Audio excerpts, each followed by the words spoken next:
So December boat of the month goes to the 43-foot Nortech.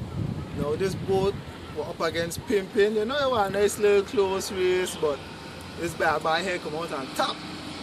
Now this boat here, this boat awesome. This boat deck out, bathroom, a little bedroom hidden in there. She a nice vessel. I ain't gonna complain at all. You know, first time I was standing up in here, I feel a little classy, you know what I mean?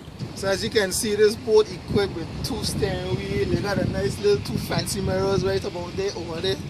She got 2 big bar. I ain't gonna say what in there, but just know she got 2 big bar in there. Ain't no playing around with this here.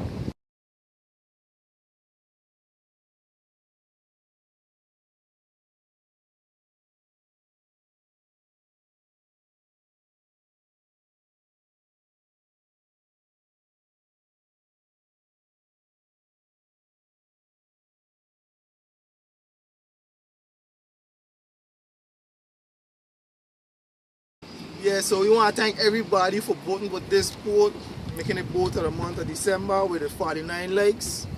It was a good run. Big shout out to Pimpin. Better luck next time.